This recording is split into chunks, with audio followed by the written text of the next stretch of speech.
please stop going so fast. You're not helping yourself. You're raising your risk of injury. You're only training the muscle and not the tendon and the bone, which is more important than the muscle.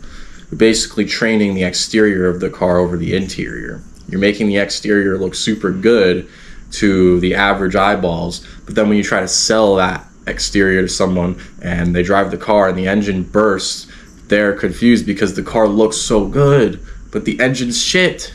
And that's exactly what you're doing with tendon and bone strength. You're not training it. You're training the exterior. You're training how you look, but you're not training the interior. You're not training what actually matters. You're not training what's going to help you carry over strength in the calisthenics, powerlifting, like everything, MMA. You're not training that. You're just training for the mirror. You're training for the girls. You're training for the lighting. You're training for the pump.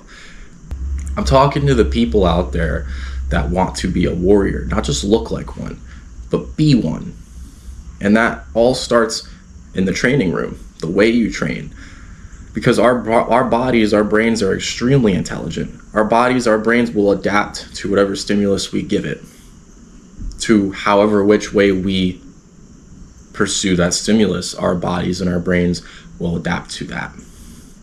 So if I train only cheat reps now, I can barely do a cheat rep. It's weird. My body doesn't know how to. I don't know how to cheat rep anymore because I've conditioned my body for real world strength. I've conditioned my body for optimal power instead of just sloppy lifts.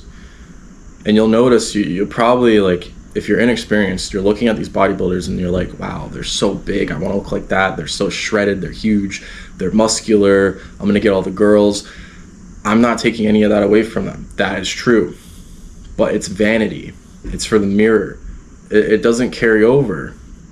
It doesn't. It really doesn't. And you go to a bodybuilder and tell them to do a few pull-ups.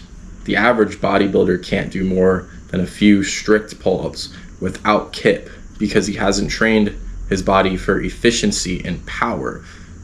He's only trained it for hypertrophy and vanity.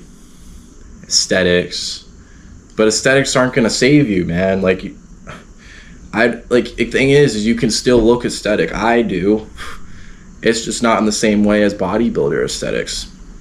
And I have a higher chance of surviving a bear attack than a bodybuilder, or I have a higher chance of being able to defend my family from a robbery target, a robbery, than a bodybuilder. All I gotta do is fucking grip his neck and squeeze it. Elbow strike him a few times. If he hits me, I can take it because my muscle's dense. And by the way, I'm talking about the average guy. If you're like from some fucking UFC fighter, I'm not gonna survive because I don't train MMA yet, but I will. That's one of my goals, but I don't train yet. Gotta practice humility as well, but I know what I can handle.